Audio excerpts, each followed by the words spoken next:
Evil Games, written by Angela Marsons, narrated by Jan Kramer. Chapter 1. Black Country, March 2015. 3 minutes to go. Dawn raids didn't come bigger than this. The case had taken months to build, and now Kim Stone and her team were ready. The social workers were positioned across the road and would be given a signal to enter. 2 little girls would not be sleeping here tonight. 2 minutes to go. She keyed the radio. "Everyone in position?" "Awaiting your command, Gov," replied Hawkins. His team, parked 2 streets away, was poised to secure the rear of the property. "Good to go, Gov," said Hammond from the car behind. He had possession of the big key that would gain a fast and deafening entrance. 1 minute to go. Kim's hand rested above the door handle. Her muscles tensed, an adrenaline rush born of impending danger, her body making the choice between fight or flight, as if flight had ever been an option. She turned to look at Bryant, her partner, who had the most important thing, the warrant. "Bryant, you ready?" He nodded. Kim watched the second hand hit 12. "Go, go, go!" she called over the radio.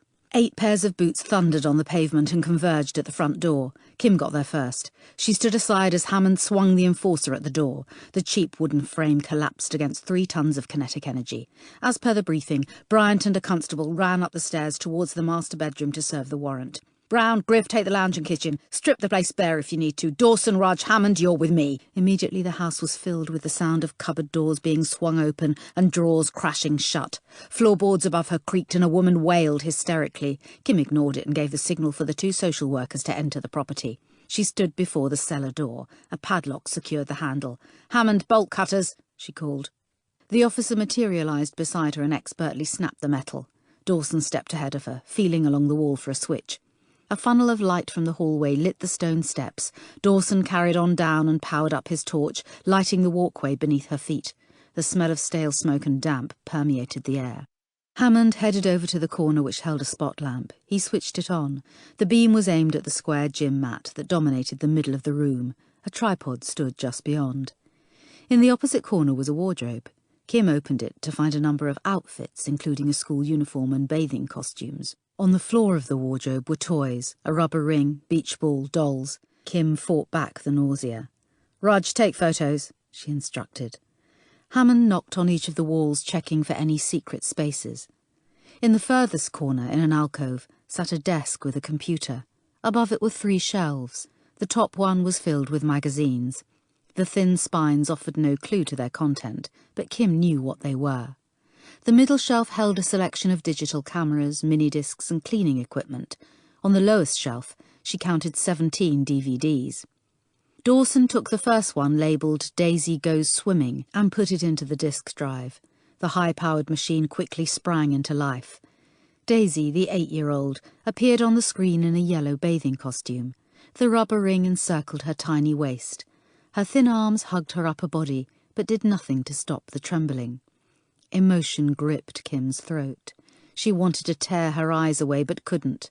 She pretended to herself that she could prevent what was about to happen, but of course she couldn't, because it already had. What now, Daddy?"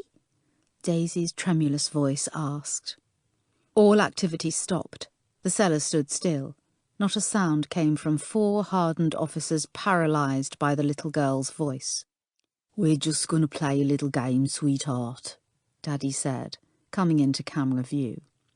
Kim swallowed and broke the spell. "Turn it off, Dawson," she whispered. They all knew what happened next. "Bastard," Dawson said. His fingers shook as he replaced the disc.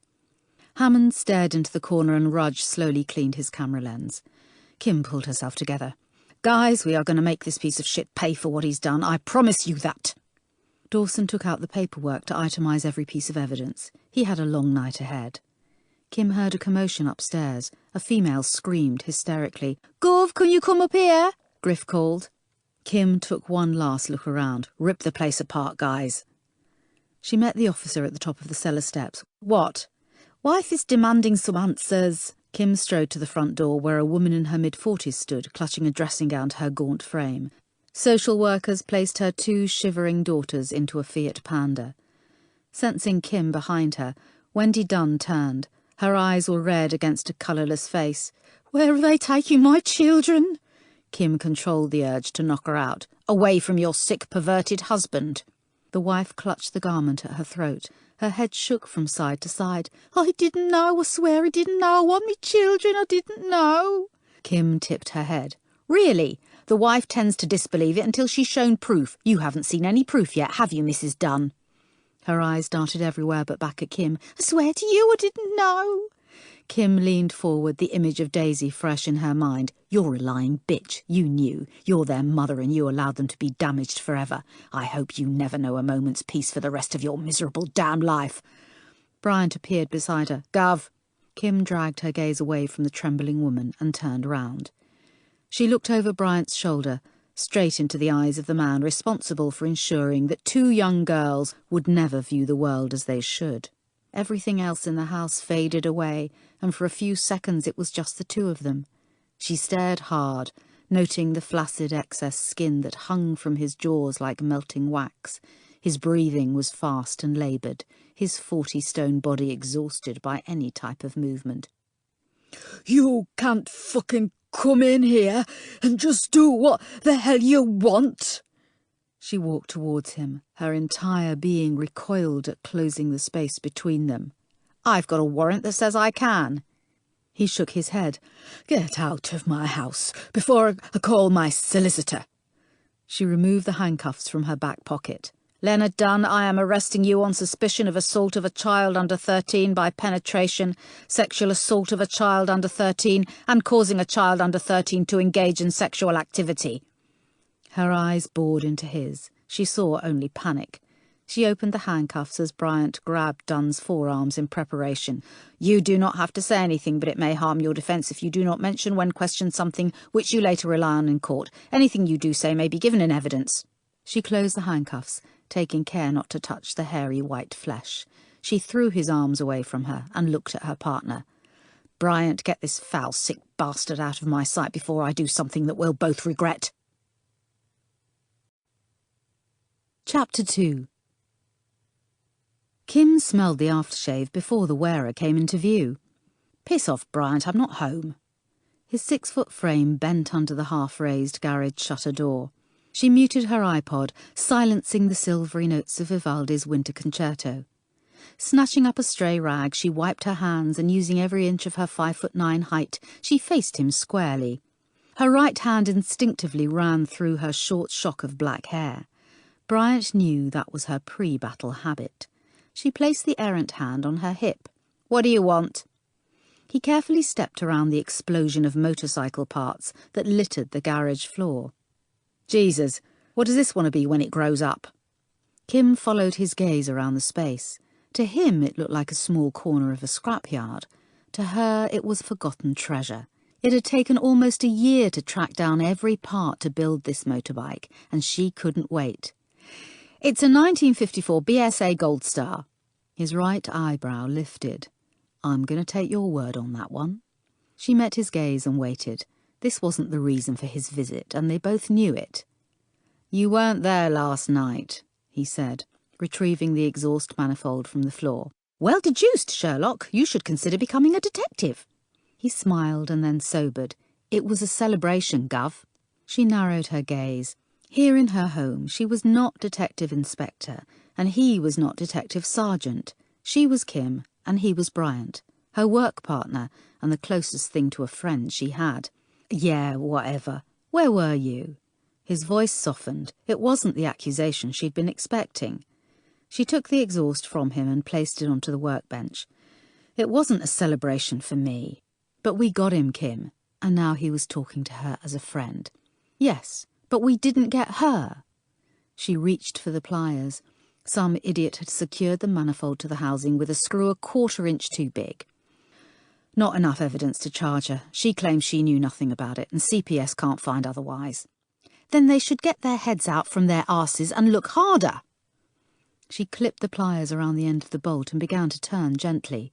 "We did our best, Kim." "It's not enough, Bryant. That woman is their mother. She gave birth to those 2 little girls and then allowed them to be used in the worst possible way by their own father. Those kids will never lead a normal life. Because of him, Kim. Her eyes bored into his. He's a sick bastard. What's her excuse? He shrugged. She insists she didn't know, that there were no signs. Kim looked away. There are always signs.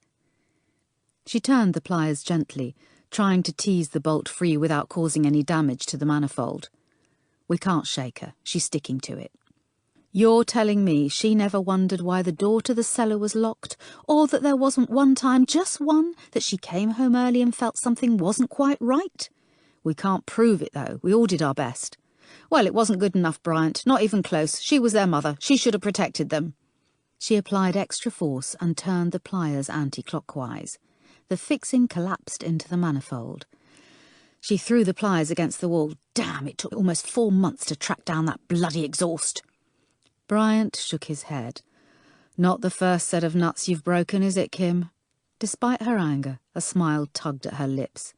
And I'm sure it won't be the last. She shook her head. Pass me those pliers back, will you? A please would be nice. Didn't your parents teach you any manners, young lady? Kim said nothing. She'd learned plenty from all 7 sets of foster parents, and not much of it had been good. The team appreciated the tab you left behind at the bar, though. She nodded and sighed. Her team deserved the celebration. They had worked hard to build the case. Leonard Dunn would not see the outside world for a very long time. If you're staying, make yourself useful and pour the coffee, please. He shook his head, walking through the door that led into the kitchen. Is there a pot on? Kim didn't bother answering. If she was home, there was a pot on. As he fussed around the kitchen, Kim was again struck by the fact that there was no animosity from him that she had risen through the ranks at a much faster pace than he had. At 46, Bryant had no problem with taking instruction from a woman who was 12 years his junior. Bryant handed her a mug and leaned back against the bench. I see you've been cooking again. Did you try one? He guffawed. Nah, it's okay, I want to live, and I don't eat anything I can't put a name to. They look like Afghan landmines. They're biscuits. He shook his head. Why do you put yourself through it? Because I'm crap at it. Oh, yeah, of course. Got distracted again, did you? Saw a bit of chrome that needed polishing or a screw that needed... Have you really got nothing better to do on a Saturday morning than this? He shook his head. Nope, the ladies in my life are having their nails done, so no, I don't really have anything better to do than bug the hell out of you. OK then, but can I ask you a personal question? Look, I'm happily married and you're my boss, so the answer is no. Kim groaned.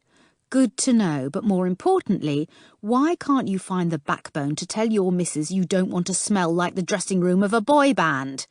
He shook his head and looked to the ground. I can't. I haven't spoken to her for 3 weeks.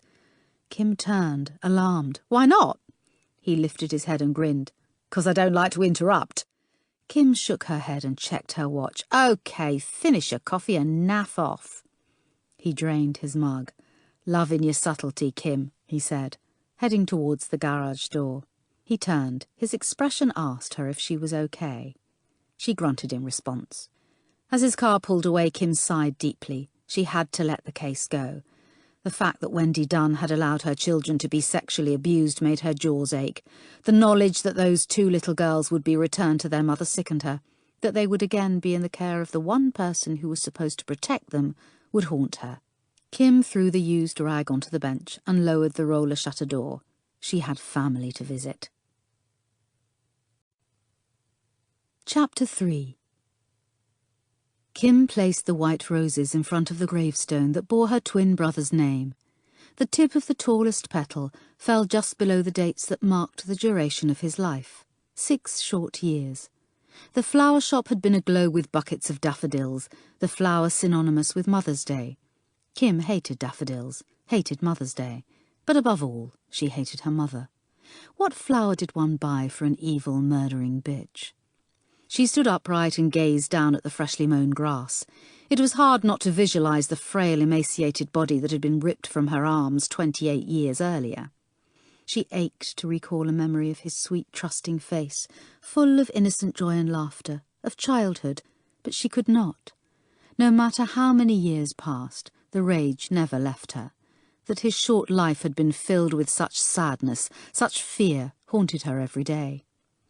Kim unclenched her right fist and stroked the cold marble as though she was smoothing his short black hair, so like her own. She desperately wanted to tell him she was sorry, sorry that she couldn't protect him, and so sorry that she couldn't keep him alive. Mikey, I love you and miss you every day. She kissed her fingers and transferred the kiss to the stone. Sleep tight, my little angel. With one last look, she turned and headed away.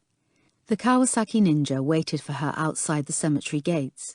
Some days the motorbike was 600cc of pure power that transported her from place to place. Today it would be her salvation.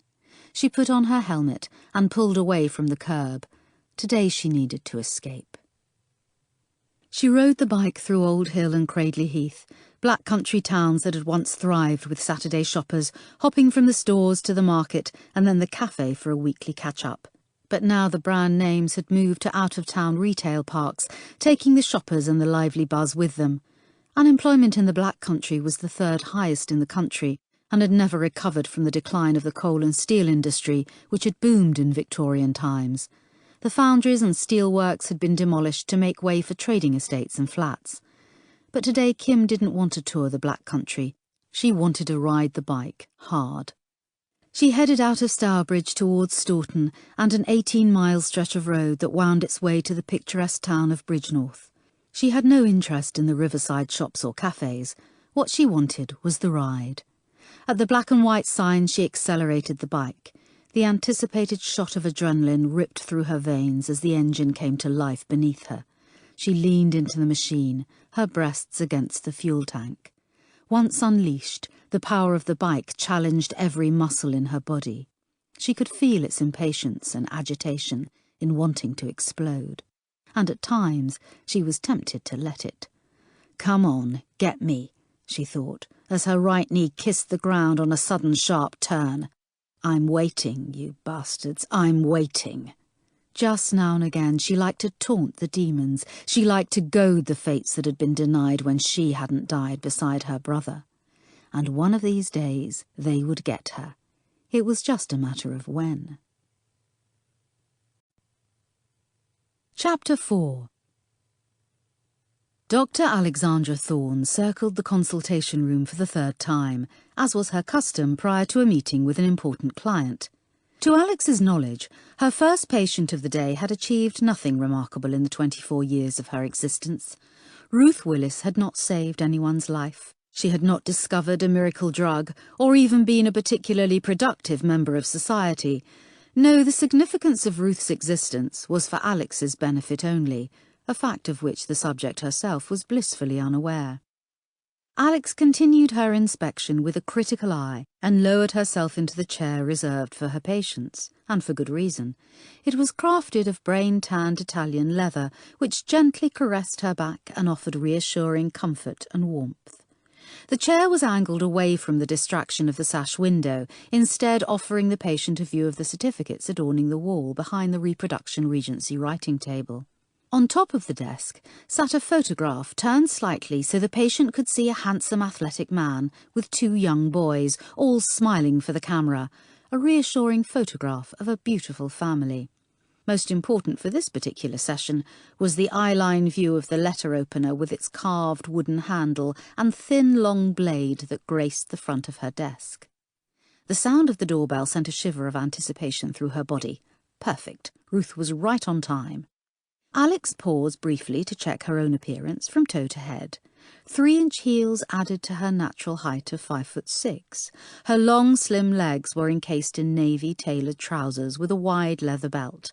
A simple silk shirt enhanced the illusion of understated elegance. Her dark auburn hair curled at the ends in a sleek, tidy bob. She reached for the spectacles in the drawer and fixed them on the bridge of her nose to complete the ensemble. The prop was unnecessary for her vision, but imperative for her image. "Good morning, Ruth," Alex said, opening the door. Ruth entered, personifying the dreary day outside. Her face was lifeless, shoulders drooped and depressed. "How have you been?" "Not too good," Ruth answered, taking her seat. Alex stood at the coffee maker. "Have you seen him again?" Ruth shook her head, but Alex could tell she was lying. "Did you go back?" Ruth looked away guiltily. unaware that she'd done exactly what Alex had wanted her to do. Ruth had been 19 and a promising student of law when she'd been brutally raped, beaten and left for dead 200 yards from her home. The fingerprints from the leather rucksack that had been torn from her back had revealed the rapist to be 38-year-old Alan Harris, whose details had been in the system for petty theft in his late 20s. Ruth had faced an arduous trial that had seen the perpetrator sent to prison for 12 years. The girl had done her best to put her life together, but the event completely changed her personality. She became withdrawn, left university and lost touch with her friends. The subsequent counselling had been ineffective in returning her to any semblance of a normal life. Her existence consisted of going through the motions, and even that frail facade had been destroyed 3 months earlier when she'd passed a pub on the Thorns Road and seen her attacker leaving with a dog by his side. A couple of phone calls had confirmed that Alan Harris had been released on good behaviour after serving less than half his sentence.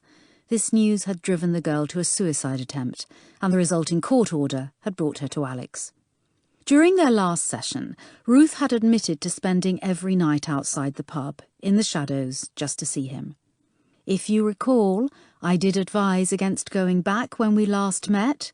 This was not a total lie. Alex had advised her not to go back, but not as strongly as she could have done.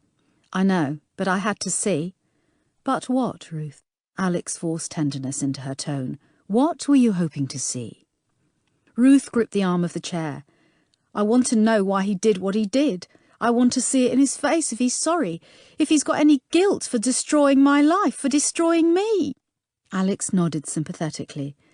But she had to move this along. There was much to achieve in a short time. "Do you remember what we talked about last session?" Ruth's pinched face became anxious. She nodded. "I know how hard this will be for you, but it's integral to the healing process. Do you trust me?" Ruth nodded without hesitation. Alex smiled. "Good. I'll be here with you. Take me through it from the beginning. Tell me what happened that night." Ruth took several deep breaths and fixed her eyes above the desk in the corner. Perfect. "It was Friday the 17th of February. I'd been to 2 lectures and had a mountain of study to get through. A few friends were going for drinks in Stourbridge to celebrate something as students do. We went to a small pub in the town centre. When we left, I made my excuses and started home because I didn't want a hangover. I missed my bus by about 5 minutes. I tried to get a taxi, but it was peak clubbing time on a Friday night. It was a 20-minute wait and I was only going 1.5 miles to lie, so I started walking." Ruth paused and took a sip of coffee with a trembling hand. Alex wondered how many times in the years since she wished she just waited for the taxi. Alex nodded for her to continue. "I left the taxi rank in the bus station and put my iPod on. It was freezing, so I walked quickly and got to Lye High Street in about 15 minutes. I went into the spa and grabbed a sandwich because I hadn't eaten since lunchtime." Ruth's breathing quickened, and her gaze was unblinking as she recalled what happened next. "I kept walking while trying to open the damn plastic container. I never heard a thing, nothing. At first I thought a car had run into the back of me, and then I realised that I was being dragged backwards by my backpack. By the time I understood what was going on, there was a huge hand covering my mouth. He was behind me, so I couldn't hit him. I kept thrashing, but I couldn't reach him.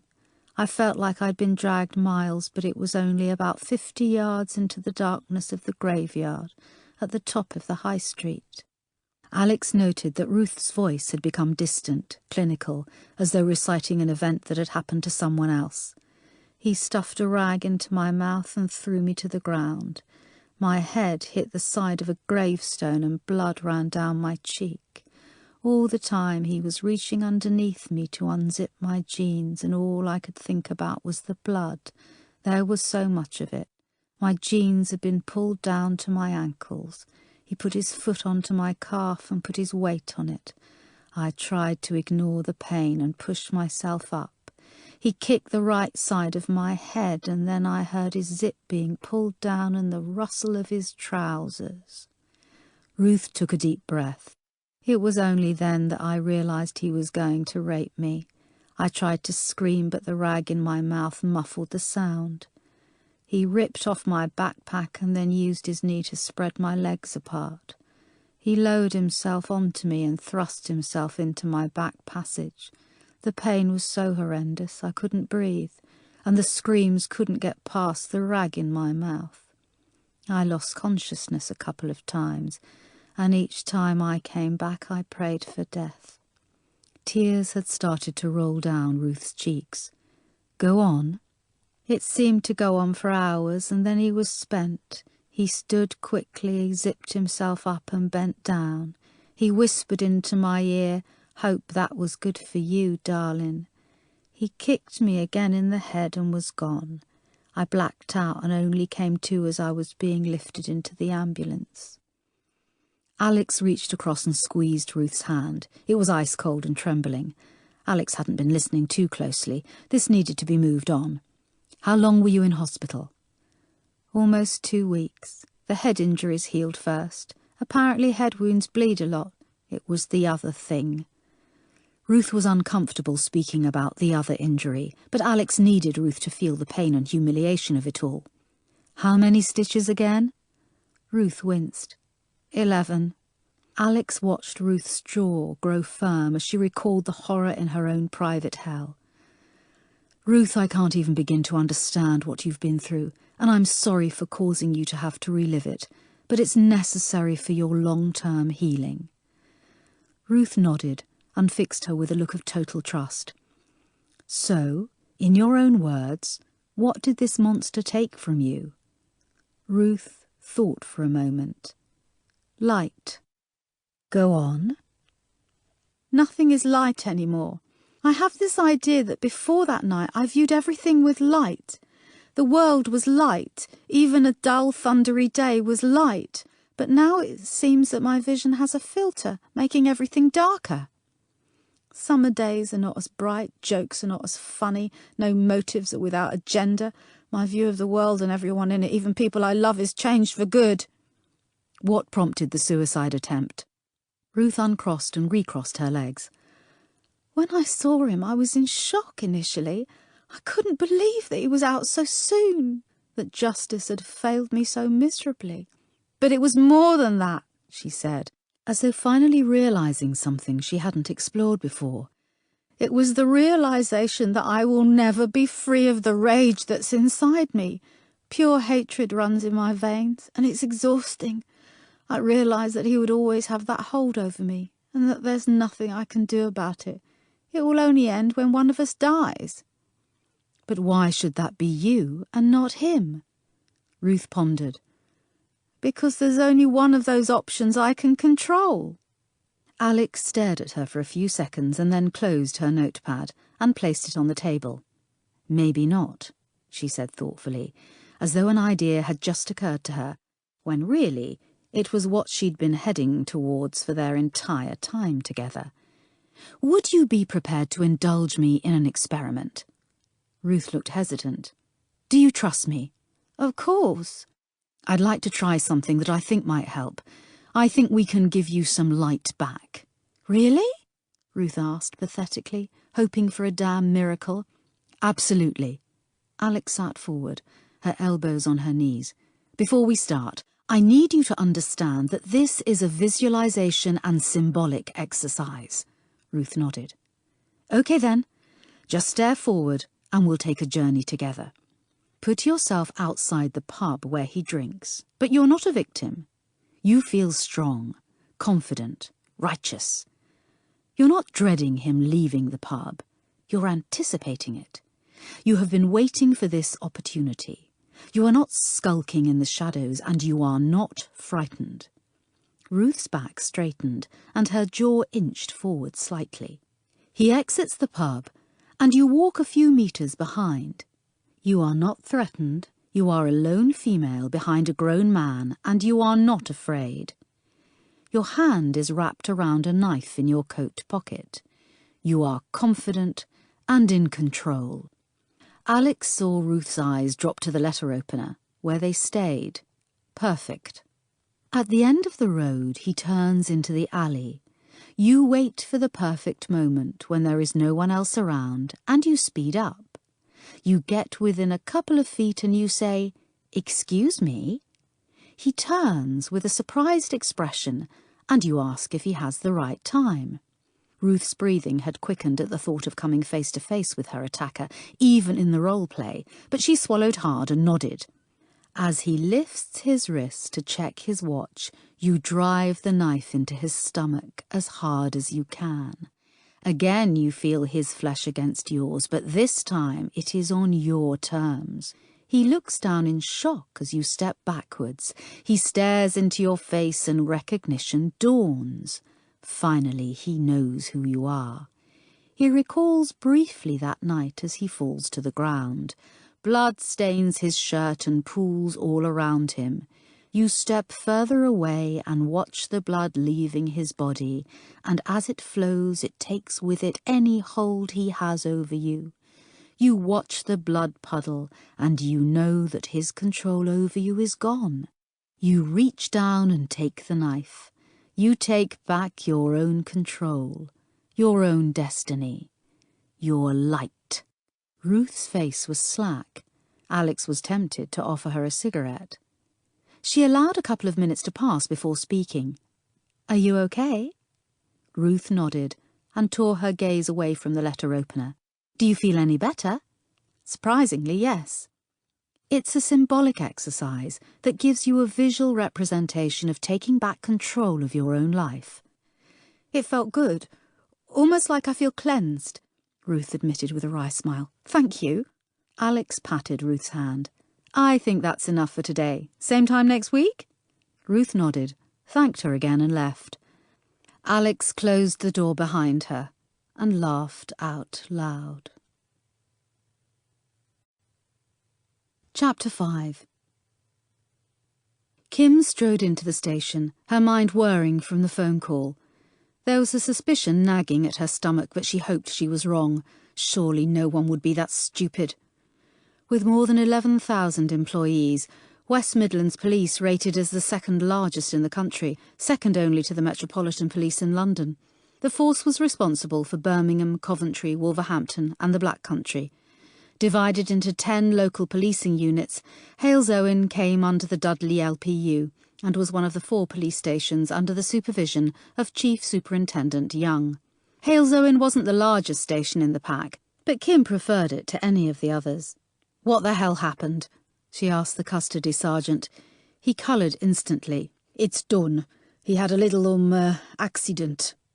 Her suspicion had been correct. Clearly someone was that stupid. "How bad an accident?" "Broken nose." "Jesus, Frank, please tell me you're testing the theory that I can't take a joke." "Certainly not, ma'am." She swore under her breath. "Who?" "2 constables, Wiley and Jenks." She knew them both. They lived at opposite ends of the police force age range. Wiley had been a police officer for 32 years and Jenks for just 3. "Where are they?" "Locker room." "Call me ma'am once more, Frank, and I swear." Kim left the words unsaid as she keyed herself into the station and turned left. 2 PCSOs walked towards her. On seeing her expression, they parted like the Red Sea to let her through.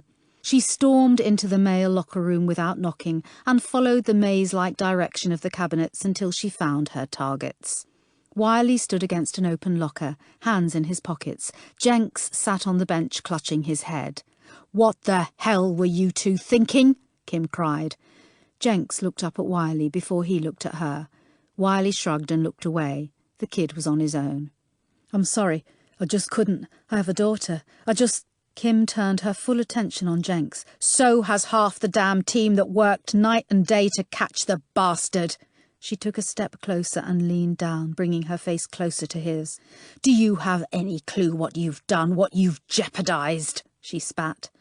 Again he glanced at Wiley, who looked pained but did not meet Jenks's gaze. "It happened so quickly, I don't... Oh, God!" "Well, I hope it was bloody well worth it, 'cause when his clever barrister gets him off due to police brutality, it's the only punishment he's ever gonna get." Jenks's hands cupped a shaking head. "He just fell," Wiley said, without conviction. "How many times?" He closed the locker and looked away. A vision of Leonard Dunn came to her. Him waving goodbye with a smile as he walked away from the courtroom, free to abuse again. Kim considered the hours of work her team had sunk into the case. None of them had needed to be told to disregard the rota. Even Dawson had been first to his desk on occasion. As a group they worked on a variety of cases ranging from assault to sexual crimes to murder, and every case became personal to one of them. But these two little girls had become personal to them all. Dawson was father to a baby girl that had somehow wheedled herself into his limited affections. Bryant had a daughter in her late teens, and Kim herself, well, 7 foster homes didn't leave anyone without scars. The case had never left them for a minute, in or out of work. Off duty, the mind wandered to the fact that the girls were still trapped in that house with their so-called father, that every minute spent away from the office was a minute prolonged for 2 innocent lives. That had been more than enough incentive for the long hours. Kim thought of the young teacher who had summoned the courage to report her suspicions to the authorities. She had risked her professional reputation and the derision of everyone around her, but she'd been brave enough to do it anyway. The possibility that it had all been for nothing was a wrecking ball to her stomach. Kim looked from one constable to the other. Neither looked back. "Don't either of you have anything to say for yourselves?" Even to her own ears she sounded like a headmistress chastising a pair of schoolboys for putting a frog in her desk drawer. Kim opened her mouth to say more, but even she couldn't continue to shout in the face of such abject despair. She gave them one last glowering look before turning on her heel and leaving the room. Mom, hang on a minute." She turned to see Wiley rushing towards her. Each one of his short grey hairs, an inch to his waist, had been accrued throughout his career in the police force. She stopped and folded her arms. I just wanted to explain." He nodded back towards the locker room. "He just couldn't help himself. I tried to stop him, but he was too quick. See, we went there once a while back. It was a domestic disturbance, and he's beating himself up, 'cause we saw him, you see. The little girls, huddled up on the sofa. I tried to explain that there's no way we could have known, stopped it." Kim understood the frustration, but damn it, they'd had him. "What'll happen to Jenks now? He's a good officer." "Good officers don't beat up suspects, Wiley," although she'd been tempted herself once or twice. There was a part of her that wished every courtroom was fitted with a trap door that opened and released child abusers to a special place in hell. Wiley dug his hands deeper into his pockets. "See, and I've got 1 week to retirement and—" now she got it. What he really wanted to know was how the whole episode was going to affect him. Kim thought about Dawson's face when they had entered the cellar in Leonard Dunn's house, and the first DVD had paralysed them all. She pictured Bryant ringing his missus to cancel a trip to the theatre because he couldn't leave his desk. She was reminded of Stacey's frequent sniffing and trips to the bathroom. As the newest member of her team, the bright young detective constable had been determined not to show the depth of her feelings to the rest of the team. And now the case might not even get to bloody court. She offered Wiley a shake of the head. "You know something, Constable? I really couldn't care less." Chapter 6. Satisfied after her session with Ruth, Alex stood before the framed certificates that her patients found so reassuring.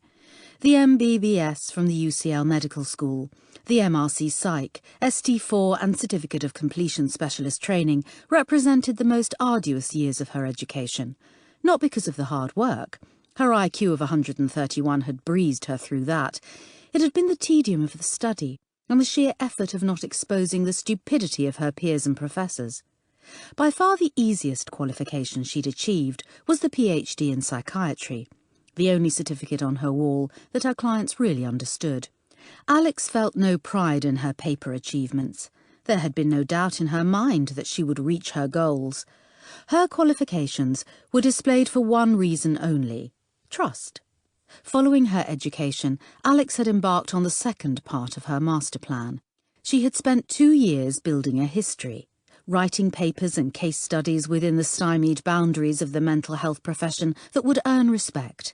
The opinion of her peers couldn't have been less important to her. The only motivation had been to construct a reputation that would be unquestionable in later years, for when she was ready to begin her real work. For now.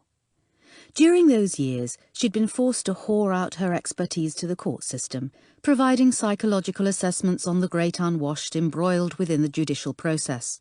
A distasteful necessity, but one that had brought her into contact with Tim, a teenage victim of a broken home. He'd been an angry, mean-spirited individual, but a skillful pyromaniac. Her assessment had held the power to commit him to a lengthy sentence in an adult prison or a short-term stay in a psychiatric unit. Always resourceful in using the skills available to her, Alex had forged a partnership with Tim that had benefited them both. He spent 4 months in Forest Hill's psychiatric unit, after which he started a fire that had produced 2 fatalities and an inheritance to set up the private practice she still enjoyed now, where she could pick and choose the subjects she wished to see. Thanks, Mummy and Daddy. Tim's eventual suicide ensured that he had tied up his own loose ends, quite fortuitously on her part. Nothing in those years had been wasted. Every patient had served a purpose in building a better perspective of people driven by emotions, their strengths, their motivations, and most importantly, their weaknesses. At times she had been tormented by her desire to commence the research, but the timeliness had been governed by 2 crucial factors. The first was the construction of safety nets. The impeccable reputation she'd built would throw doubt on any later accusation of misconduct levelled at her. Additionally, she'd waited patiently for suitable candidates to present themselves. Her experiment required individuals easily guided and with a subconscious desire to commit unforgivable acts. The sanity of the subject needed to be intact, but with the potential to be unhinged if she so chose that extra layer of insurance. Alex had known that Ruth Willis would be perfect for the study from their very first meeting. Alex had felt the desperation within the woman to take back control of her life. Poor little Ruth wasn't even aware herself just how much she needed that closure. But Alex knew, and that was all that mattered. Months of patience had led to this moment, the finale. She had chosen a subject whose allegations would, should anything go wrong, be dismissed. She had taken the time to ensure that she would not fail. There had been other prospects along the way, individuals courted for the privilege of being chosen, but ultimately Ruth had been the one. Her other patients were irrelevant, a means to an end. They had the pleasure of underwriting her enviable lifestyle whilst she conducted her real work. Alex had spent many hours nodding, soothing and reassuring her patients, whilst mentally preparing her shopping list or developing the next part of her plan, all at a cost of £300 per hour. The payment for the BMW Z4 was funded by the wife of a chief constable, suffering from stress-induced kleptomania. Alex enjoyed the car, therefore it was unlikely that that particular patient would be recovering any time soon. The £2,000 per month rent for the 3-storey Victorian property in Hagley was paid for by the owner of a chain of estate agents, whose son was experiencing paranoid persecution complex and came to see her 3 times per week. A few well-chosen words dropped casually into conversation and yet subconsciously reinforcing his beliefs dictated that his recovery would also be slow.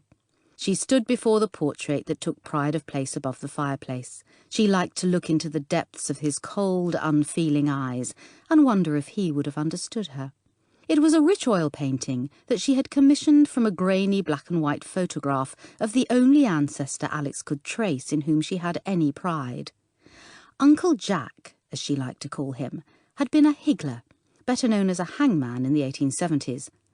Unlike the town of Bolton, which had the Billingtons, and Huddersfield, which had the Pierpoints, the Black Country had no family dynasty that performed the gruesome task, and Uncle Jack had stumbled upon the trade by accident. Jailed for not supporting his family, Uncle Jack had been incarcerated in Stafford Prison during a visit from William Calcraft, the longest-serving executioner, with a record of about 450 hangings of men and women to his name. On this particular day, Calcraft arrived to perform a double hanging and so needed a volunteer. Uncle Jack was the only inmate to offer. Calcraft favoured a short drop which produced a slow, agonising death, requiring the assistant to swing on the legs of the convicted to speed up death. Uncle Jack had found his forte and therefore travelled the country as an executioner. Standing before his portrait always gave Alex a sense of belonging, an affinity with a member of her distant family. She smiled up into his harsh, emotionless face. "Oh, if only things were as simple as in your day, Uncle Jack." Alex seated herself at the desk in the corner. Finally, her magnum opus was underway.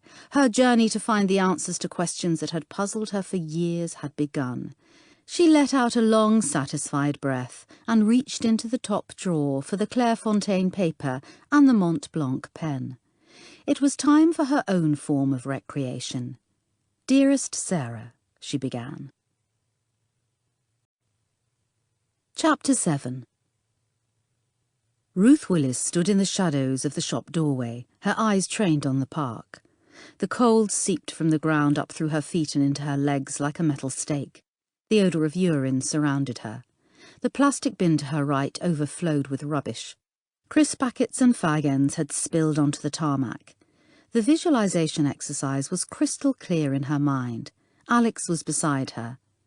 "You are not skulking in the shadows, and you are not frightened." She had no fear, only nervous anticipation last experienced right before her A-level results, back when she was a real person. You're not dreading him leaving the pub. You're anticipating it. Had he felt this way on the night he'd taken her light? Had he shivered with excitement as he'd watched her walk out of the supermarket? Had he felt the sense of righteousness that coursed through her body right now? A figure exited the lower park gate and stood at the crossing. The light from the street lamp illuminated a man and his dog. There was a lull in the passing traffic, but the dog walker waited for the crossing to beep before traversing the dual carriageway, following the rules. You're not a victim. You feel strong, confident, righteous. As the figure levelled with her, he paused. Ruth stilled. 10 feet away he leaned down and placed the handle of the dog lead beneath his left foot as he retied the lace on his right shoe. So close. The dog glanced in her direction. Could he see her? She didn't know.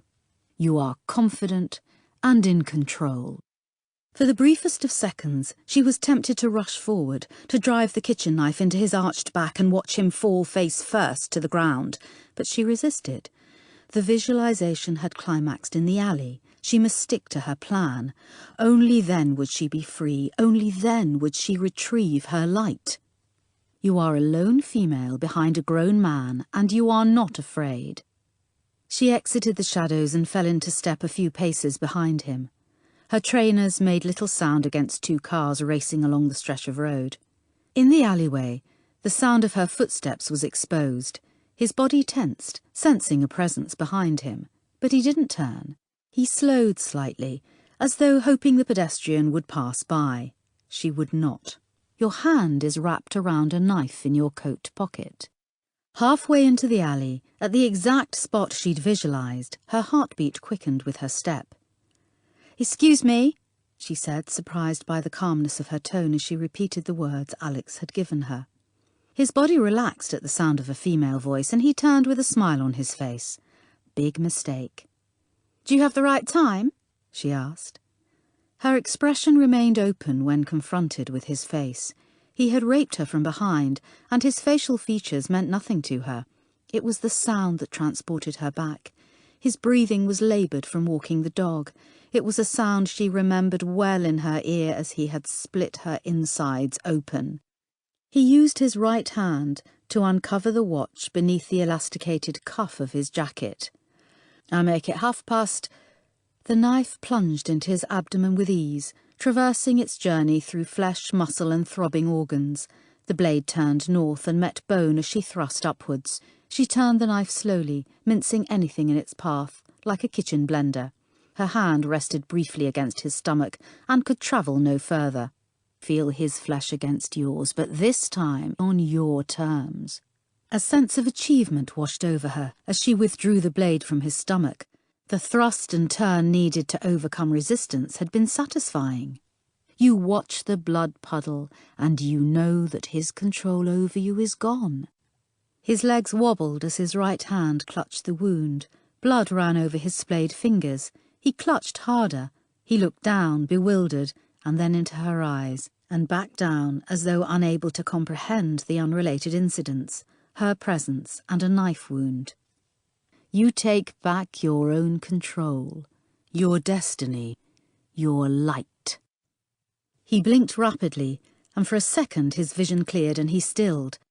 Every sense she had charged into life, A truck thundered past at the end of the alley. The sound lit her ears on fire. Her stomach heaved as a thick metallic smell filled her nostrils. The dog whimpered, but did not run. You take back your own control, your destiny, your light.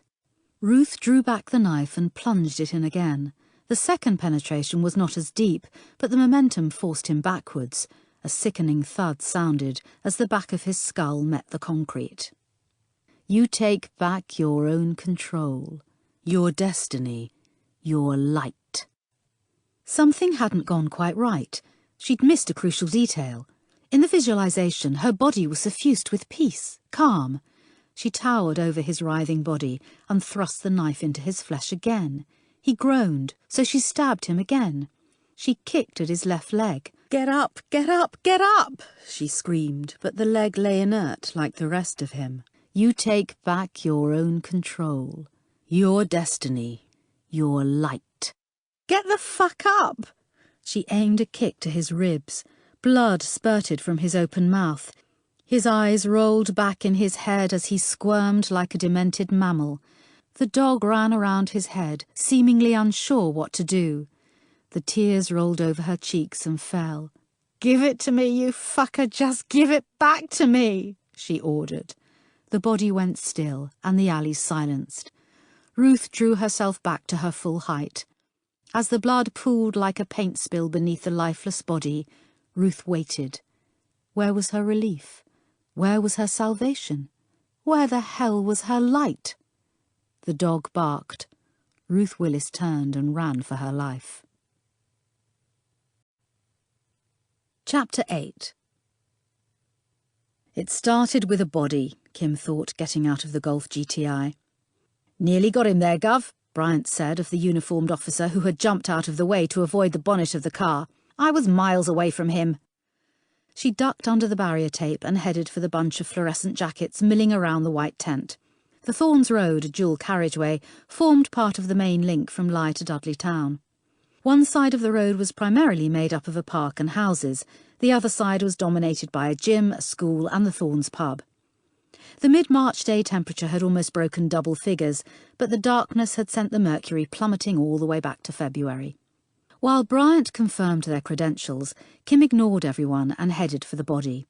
A dark gully ran along the side of an end terrace that stretched up towards Amblecote, one of the finer parts of Brierley Hill. To the left of the pathway was a plot of land overgrown with weeds, grass and dog shit, currently being trampled by crime scene officers or car body shop workers.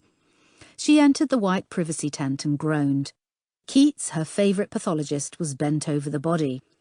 "Ah, Detective Inspector Stone, it's been too long," he said without looking at her. "I saw you last week, Keats, post-mortem of a female suicide."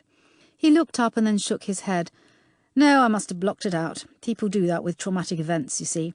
It's a self-preservation mechanism. In fact, what's your name again?" "Bryant, please tell Keats he's not funny." "Can't lie to the man's face, Gov." Kim shook her head as a smirk passed between them. Keats was a diminutive figure, with a smooth head and a pointy beard. Some months earlier, his wife of 30 years had died unexpectedly, leaving the man far more bereft than he would ever admit. Occasionally she would allow him a little fun at her expense, just now and again. She turned to where a border collie cross sat patiently beside its prostrate master. "Why's the dog still here?" "Witness, Gov," Bryant said smartly. "Bryant, I'm not in the mood for—" "Blood spatter on the fur," Keats added. Kim looked closer and saw a few spots on its front leg. She blocked out the peripheral activity and focused on the most important part of the crime scene, the body. She saw a white male, early to mid-40s, overweight, wearing Tesco jeans and a white T-shirt that had been washed so many times it was the colour of cigarette ash. A stain of crimson coloured the front of the garment, which was littered with slash marks. A pool of blood had seeped from beneath. Looking at the ground, he had fallen backwards. His jacket was a new, medium-quality leather bomber that clearly didn't stretch across his stomach. Fastening the two sides of the zipper was nothing more than a pipe dream. A Christmas present from someone who loved him and was blind to his increasing girth, probably his mother. The garment had offered no protection against the penetration of a sharp object. His hair was peppered with grey and too long. His face was clean-shaven and still bore a look of surprise. "Murder weapon?" "Nothing yet." Keats said, turning away. Kim leaned down and made eye contact with the forensic photographer. He nodded, indicating that he'd taken the shots he needed of the body. He turned his attention to the dog. She carefully lifted up the sodden T-shirt. One stab wound would have been responsible for most of the blood. "I'm guessing the top one is the fatal wound," Keats added. "And before you ask, I'd say kitchen knife 5 to 6 inches. It won't be far away," she said to no one in particular. "How do you figure? It could be anywhere. He could have taken it with him." Kim shook her head. The attack may have been planned. Late night, dark alley, but there was frenzy involved. There was emotion in this attack. The first injury did the job, but there are 3 stay-dead wounds. She continued to stare down at the corpse, feeling the fury that had accompanied the attack as though it had been captured in the air around her. She lifted her head. The killer was blinded by rage while committing the act, but once it's finished, that adrenaline recedes, and then what? Bryant followed her logic. You see what you've done, and what's still in your hand, and you want to discard the connection as quickly as possible. Stabbing is very personal, Bryant. It requires a closeness that is almost intimate. Or it could be a mugging gone wrong. There isn't any wallet on him. Kim ignored his last comment and lowered herself to the ground to the left of the body. She lay on her side and placed her feet right next to the victim's. The cold gravel path bit straight through her clothes. Keats looked on, shaking his head. "Oh, Bryant, every day must be a challenge." "Keats, you really have no idea." Kim ignored them both. She pulled back her arm and then lunged it forward in a stabbing motion. The trajectory put the wound at the centre of the breastbone. She tried to match a swipe from her arm to the wound, but the momentum wasn't there. She shuffled along the floor and did it again. Once more, the trajectory was off by an inch or more. She shuffled just a touch lower, closed her eyes, and blocked out the curious gazers around her. She didn't care what they thought. She thought of Daisy Dunn standing in the middle of that seedy basement. She pictured that frightened, shivering child dressed in an outfit of her father's choosing. This time she swung her arm with anger, with the rage of someone who was ready to kill. She opened her eyes and leaned over. Her index finger was right on the wound. She looked down and their feet were no longer level. She had dropped by a good 4 to 5 inches to achieve a comfortable, natural stabbing position that matched the trajectory of the wound. She pushed herself to her feet and dusted off her jeans. She subtracted the difference from her own height. "Murderer will be no taller than 5'3" or 5'4". Keats smiled and stroked his beard. "You know, Bryant, if Carlsberg made detectives—" "Is there anything else I should know?" Kim said, moving towards the exit flap of the tent. "Not until I get him home for a proper look," Keats said. Kim took a moment to survey the scene. Crime scene officers were searching the area for evidence. Constables were going door to door, statements were being taken, and the ambulance was awaiting the release of the body. Her presence was no longer required. She had everything she needed. It was now up to her to pull it all together and establish what had taken place. Without speaking, she exited the tent and walked past the 2 officers guarding the end of the alley. She was 10 feet away when she heard the mutterings between them. She stopped short, causing Bryant to almost crash into the back of her. She turned and headed back. "What was that, Jarvis?" She stood before the DS and thrust her hands into her trouser pockets. He had the grace to colour. "Would you like to repeat what you just said? I don't think Bryant heard you." The tall, reedy officer shook his head. "I didn't—" Kim turned to Bryant. "DS Jarvis here just called me a cold bitch." "Oh, shit." She continued to talk to Bryant. "I mean, I'm not saying his assessment is completely wrong, but I would like him to explain it." She turned back to Jarvis, who had moved back a step. "So, please go on." "I wasn't talking about—" "Jarvis, I would have far more respect for you if you actually could find your backbone for long enough to actually qualify your statement." He said nothing. "What would you have me do, eh? Am I required to burst into tears for the loss of his life? Would you like me to grieve for his passing, say a prayer, lament his fine qualities? Or should I just put the clues together and find whoever did this?" Her eyes held ground with his. He looked away. "I'm sorry, Ma'am, I shouldn't have—" Kim didn't hear the rest of his apology, as she had already walked away. By the time she reached the cordon, Bryant was just behind her. She ducked under the tape and then hesitated. She turned to one of the constables. "Can someone make sure that dog is taken care of?" Bryant guffawed. "Geez, Gov, just when I think I know you." "What?" There are constables being abused because of diversion signs, first-time officers who've never seen a crime scene, a DS with his nuts chewed off, and you're bothered about the welfare of the bloody dog. The dog didn't figure this into his career plans. The rest should have done. Bryant got into the car and checked his seatbelt twice. Cheer up, it might not be a simple mugging gone wrong. She pulled away from the scene without speaking. I can see it in your face. You look like someone stole your Barbie doll and boiled it. I never had a Barbie doll, and if I had, I would have dismembered it myself. You know what I mean. Kim did know what he meant, and he was the only detective that could say it and remain unscathed. Bryant took a pack of sweets from his jacket pocket. He offered her one and she refused. You really should try and cut down on those things, she said, as the aroma of menthol filled her car. Bryant had become addicted to the extra-strong cough lozenges after kicking a 40-a-day smoking habit. You know they help me think. In that case, have a couple. Unlike Bryant, she already knew for certain this case was no mugging, so other questions needed to be answered. Who, when, how and why? The how was straightforward enough. A blade that she guessed to be somewhere between 5 and 7 inches. The closest when would be confirmed at the post-mortem. That left the who and the why. Although establishing the why was of paramount importance to the investigation of a crime, for Kim it had never been the most essential part of the puzzle. It was the only element that could not be corroborated by scientific means. It was her job to establish the why, but the last thing she needed was to understand it. She recalled one of her earlier cases as a detective sergeant, when a child had been knocked down on a zebra crossing by a woman whose blood contained 3 times the legal alcohol limit. The 7-year-old boy died slowly of horrific internal injuries caused by the bull bars on the front of the woman's jeep.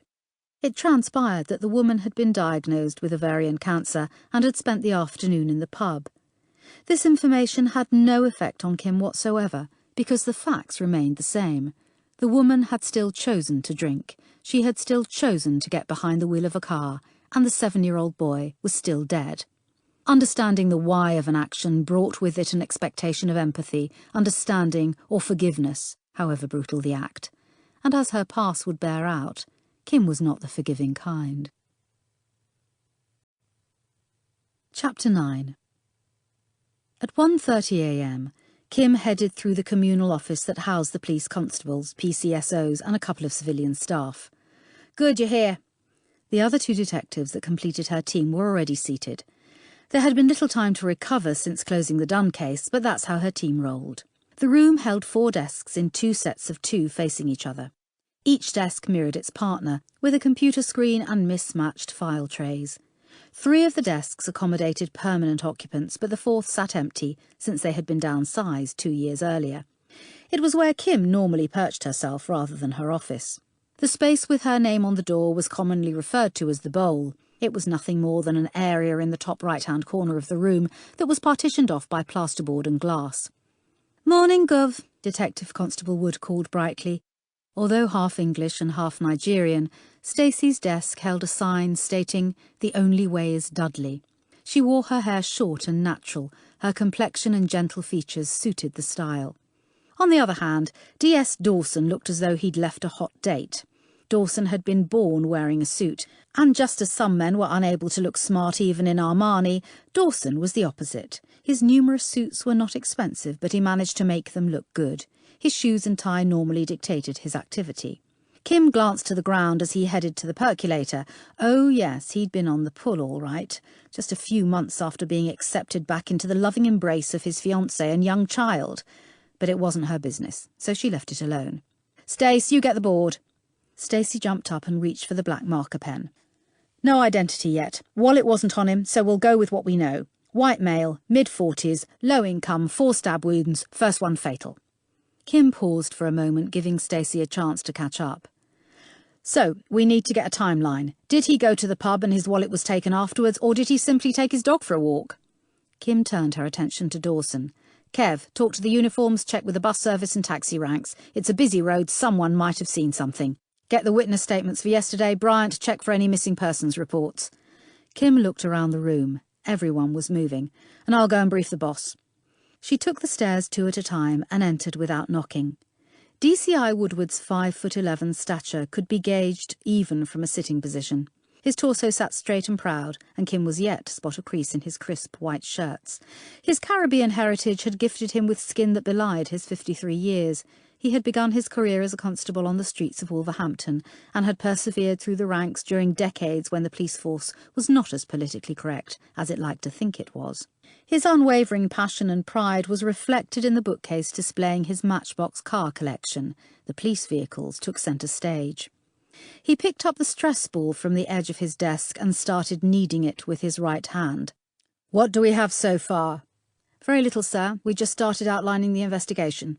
"The press have already been on the phone. You need to give them something." Kim rolled her eyes. "Sir?" He squeezed the ball harder. "Forget it, Stone. 8 a.m. tomorrow. Give them a statement, body of a male, etc." He knew that she hated talking to the press, but he periodically insisted. Her career progression plan for herself differed from his plan for her. Rising any further in the ranks took her further away from actual police work. Any further escalation on the food chain and her day would be filled with codes of practice, policies, arse covering, and godforsaken press conferences. She opened her mouth to argue, but a slight shake of his head discouraged that course of action. She knew which battles to fight. "Anything else, sir?" Woody put the stress ball back and took off his glasses. "Keep me updated." "Of course," she said, closing the door behind her. "Didn't she always?" She entered the squad room to a mixture of expressions. "We have good news and bad news," Bryant said, meeting her gaze. "Hit me with it." "We have a positive identification on the victim, and you're not going to like it one little bit." Chapter 10. Alex was startled from sleep by the sound of the Beatles singing "I'm a Loser" from her mobile phone. It was her own private joke to signal that she had an incoming call from Hardwick House. It wasn't as amusing at almost 3 in the morning.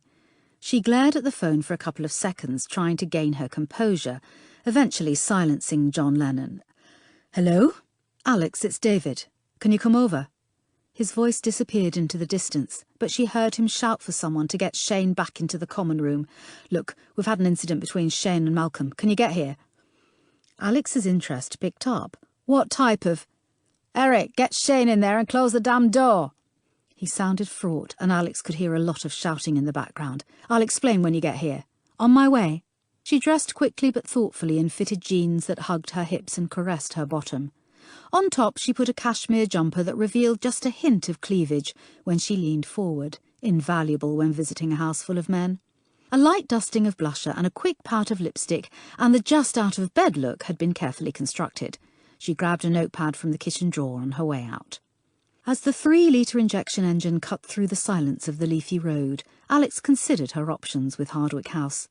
The partnership had become one-sided, and the benefits of the liaison were becoming less attractive to her. She'd been careful when choosing the facility on which to bestow the gift of her expertise. After researching the local good causes, Hardwick House had been the only bunch of do-gooders she could stomach. She had wanted to see if there were any candidates for her research, but when she found no particularly good subjects, she had grown bored and just used them to perfect her manipulation techniques. Now even that was growing tiresome, Alex thought, as she pulled onto the drive and killed the engine. She sensed a gradual withdrawal somewhere in her future. The door was opened by David, the only remotely interesting person in the building. At 37, his black hair was showing just a hint of grey that added depth to his features. He carried himself with the ease of someone who had no idea how attractive they were to the opposite sex. For him, Alex would break her married men only rule. She knew little about him outside of Hardwick House, other than he'd sustained serious damage to a knee in a sporting accident. She'd never asked because she didn't care. She also knew he worked tirelessly for the men within his remit, getting work placements, benefits, basic education. For David, they were souls to be saved. For Alex, they were target practice. What happened? David closed the door behind her, and Alex was again reminded that despite the renovations, the former nursing home still held the aura of God's waiting room. The door to the common room was closed and guarded by Barry, a subject she had considered for her project when choosing potential candidates 4 months earlier. Unfortunately, his progress had been slow. They'd had many conversations about his hurt at his wife's betrayal with his own brother, but he'd been missing that last incentive to galvanise him into action. His hatred had not been deep enough, raw enough to affect his long-term conscience, and ultimately That's what she was interested in. Yet another disappointment. She caught his quick appraisal of her and held his gaze just for a second to show that she'd noticed. He looked away. "Shane is in there," David said urgently. "Malcolm is in the kitchen. We're having to keep them apart at the moment. To cut a long story short, Shane didn't make it up to bed. He fell asleep in the den in front of the television. Malcolm could hear the TV and came in to turn it off. He gently shook Shane awake to get him to go to bed." David paused, running his hand through his hair. Alex already knew where this was going. "Basically, Shane woke up, then beat 7 shades out of Malcolm. He's in the kitchen, nothing broken, but he's a bit of a mess. He's shouting for the police and Shane is shouting for you." Alex felt rather than heard the presence of her bodyguard, Dougie, behind her. She reached into her bag and pulled out a writing book with a psychedelic design on the front cover. Dougie was severely autistic and rarely spoke, but he had a fascination for notebooks. To make herself look good, she brought him a new one every time she came. He took it and held it close to his chest and took a step backwards.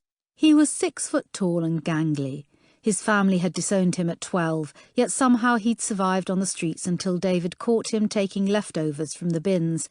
He spent his days walking mile after mile along the Dudley Canal routes. Dougie wasn't an official resident of the Foundation because he'd never been in prison, but David had stated that his room was for life. Alex found him repulsive, but she hid it well and tolerated him following her around like a lovesick puppy. One never knew when such adoration would be useful. "Let me see Shane first. I need to get him to calm down." David opened the door to the den. 2 residents flanked Shane, who was leaning forward rocking on his knees. "Thanks, guys," Alex said, dismissing the minders. Dougie stood in the open doorway with his back to her. The rules stated no female could be in a closed room with any of the occupants. He would ensure that no one entered. She took the seat opposite. "Hey, Shane."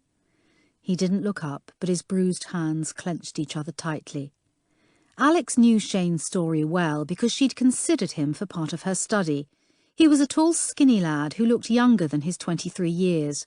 From the age of 5, he had been sexually abused by his uncle. When he was 13 and a foot taller than his abuser, he had beaten him to death with his bare hands. Physical examinations had proven Shane's accusations of abuse to be truthful, but he had been imprisoned for 8.5 years anyway.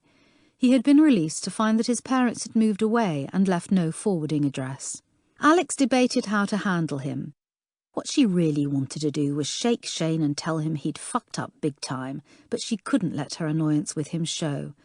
She drew on her store of manufactured compassion.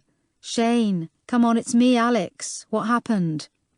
She was careful not to touch him. Shane recoiled from physical contact of any kind. He remained silent. "You can talk to me. I'm your friend." Shane shook his head, and Alex wanted to hit him. Being dragged out of bed to deal with a bunch of fucking misfits was bad enough, but mute misfits was trying her limited patience just a little too much. "Shane, if you won't talk to me, the police—" "Nightmare," he whispered. Alex leaned forward. "You were having a nightmare and Malcolm woke you and you thought he was your uncle?" Shane looked at her for the first time. His face was pale and tears streamed down his cheeks. "Oh, how manly," she mused. "So when you woke, you thought he'd come back to rape you some more?" She saw him wince at the word. Payback for getting her out of bed. He nodded. "Was the light on?" "Yes," as she had suspected. "So after the first punch, you would have known it wasn't your uncle. You would have seen it was Malcolm. Why did you carry on hitting him?" She knew the answer, and it was now in her best interest to ensure the police were not called. Shane was so stupid he would blurt it all out. Her conversations with him, his confusion, even the smallest finger of suspicion pointing her way would be unthinkable. He shrugged. "I dunno. I was thinking about stuff you said about his nieces." Alex recalled their chat 2 weeks earlier, when she tried to explain to him that not every middle-aged man was like his uncle. She had chosen her words carefully, and she recalled them word for word. "Take Malcolm over there. He's a perfectly nice man. There is no proof that he's ever interfered with his nieces, and if he had, I'm sure the authorities would know." Her words had been designed to elicit this exact reaction, but when it hadn't happened within a couple of days, she'd written Shane off as a candidate, as he wasn't predictable enough. Although a part of Alex was secretly delighted that he'd finally done what she'd wanted, it didn't change anything. She was pissed off it had taken this long. She didn't have time for this. But if you recall, Shane, I deliberately said that Malcolm had not done anything to those little girls to demonstrate that he was nothing like your uncle and that nice men do exist. The tears stopped and his face creased in confusion. But you said... Shane couldn't remember exactly what she'd said. I kept picturing those little girls and what he'd done to them, and you said the authorities would know. He raised tortured eyes to hers. But they never knew with me. Alex looked away. His neediness was distasteful. But then you stopped talking to me. He sounded lost and alone. He was right. She had spent more time with Malcolm to try and prompt a violent outburst from Shane, which it had, but much too late to be of any use to her. Do you know why I stopped talking to you, Shane? She asked gently. He shook his head. It's because you are a waste of my time. You are so damaged that you will never lead a remotely normal life. There is no hope for you. The nightmares will never go away, and every balding middle-aged male will be your uncle. You will never be free of him or what he did to you. No one will ever love you because you are contaminated, and the torment you go through will be with you forever. Every last ounce of colour drained from his face. She leaned in closer. And if you bother me in any way from this point on, I will speak to the parole board and instruct them that you are a danger to others and you will be returned to prison. She stood, towering above the gibbering wreck. God, she hated disappointment. And we all know there are plenty of middle-aged men in there, don't we, Shane? His head dropped and his shoulders trembled. She took his silence as complete understanding. They were done. Permanently. She brushed past Dougie and headed to the kitchen. Most of the occupants had gone back to bed now the excitement was over. Only David and Malcolm remained, with Dougie hovering somewhere behind her. Alex couldn't help but be impressed at the job Shane had done on the plump, harmless victim sitting at the table. Now all she had to worry about was damage limitation. It didn't suit her for the police to be involved. This was her playpen. "Oh, Malcolm," she said, sitting beside him, "you poor thing." She reached up and tenderly touched the swollen flesh of his face, already starting to bruise. His lip bulged with a cut to the right-hand side. Alex could only imagine what he would look like in the morning. "He's a damn lunatic, needs to be locked up." Alex glanced at David and understood his position. A crime had been committed, but David knew that Shane could not survive being returned to prison. Alex nodded and David left the kitchen to check on Shane. "Look, Malcolm, you're perfectly justified in calling the police. You've been terribly assaulted. It's difficult for you to fully understand some of the other residents." She leaned forward slightly, and Malcolm's gaze wandered to her intended target. Malcolm had never harmed a soul in his life. Painfully shy and socially inept, he had fallen prey to an online scam with a Thai woman who had fallen in love with him in the romantic setting of a tropical fish chat room. Many sick relatives and a bunch of money transfers later, Malcolm was broke and began embezzling from the steel company for which he was an accountant. He had served only 2 years, and although he hadn't had much before, he was now starting from scratch. At 51 years old, he had no wife, no children, no home, and no profession. Alex coated her voice in saccharin and leaned forward another 2 inches. "You have to remember, Malcolm, you're not like these people. You are an educated, professional man with a lot to offer. You've been hurt terribly, but you are not permanently damaged. These pathetic creatures deserve your pity. They will never have an ounce of your intelligence." Alex recrossed her legs and brushed his knee with hers. "But he should be held accountable," he said weakly, and Alex knew she had it in the bag. "And he will. I think you need to take the action that is right for you. Do what will make you feel better, but it's only fair that you understand that Shane will be returned to prison and he will never come out again. I don't want you to have that on your conscience if you are acting in the heat of the moment. Once you make that call, you won't be able to take it back." Alex took a deep breath, so her breasts rose and fell. The core of decency he now fought was the very reason she had ruled him out as a research subject. I have a suggestion if you'd like to hear it. Malcolm nodded, but continued to look down her top. It no longer suited her to have Shane around. She didn't want to see his pathetic little face again. Well, I think it would be impossible for you both to continue living here. You shouldn't have to be frightened of any repeat attacks. My opinion is that you leave the police out of it as long as Shane leaves the house. Malcolm finally raised his face to hers. God, he was a mess. But where, Willie? That's not really your concern after what he's done to you, is it? Well, not really. So shall I tell David your decision? Malcolm nodded. Too easy. Alex leaned across and patted him lightly on the knee. The old fool blushed slightly. This poor guy had never had an orgasm with any other living, breathing being within 100 yards of the event. I think that's the right decision, Malcolm. Now you go to bed, and I'll talk to David for you. Alex sighed deeply as Malcolm left, and David re-entered. How did it go? Alex blew out air. Well, it took a lot of persuasion, but he's not calling the police. David's face crumpled with relief. Thank God. Shane is so sorry for what he's done. He knows it was wrong, and we both know that returning to prison would kill him. He really isn't a bad kid. However, Malcolm's one condition for not calling the police is that Shane has to leave. David swore under his breath. I know it's difficult, and I tried to change his mind, but he wouldn't budge. I suppose you can see his point. He would be terrified. David shook his head. I just don't know what got into him. Alex shrugged. That's the problem. There's no way to ensure it won't happen again. You can't guarantee Malcolm's safety if Shane stays. David dropped his head into his hands. Alex reached over and touched his bare arm. There's nothing more you can do, David. It was maddening that the only fault she could see in this man was his ability to empathise with the hopeless charges within his care. Just a touch of ruthlessness or a devious mind and he'd have been her perfect match. He moved his arm beyond her reach. Jesus, David, I tried my best, you know, she snapped, smarting from the rejection. He didn't know that she had manipulated the situation to keep the authorities away. For all she cared, Shane could be thrown back in prison and abused every day of his life. Whatever her motives, she had saved the situation, and still this man rebuffed her. I know, Alex, and I really appreciate it. I just need to figure out what I can do to help Shane. She stood up and brushed past him as she reached into the cupboard for 2 cups. How's Barry getting on? I thought he'd have been gone by now, she asked for the sake of conversation. One last coffee and it was goodbye. David's indifference to her advances was the final straw. She had better ways to spend her time. David shook his head.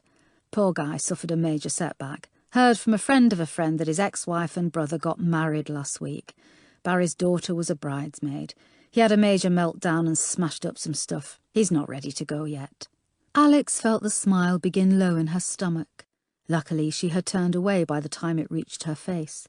She might have just been offered a reason to stay. Oh dear, that's such a shame. I'll make the coffee and you can tell me all about it.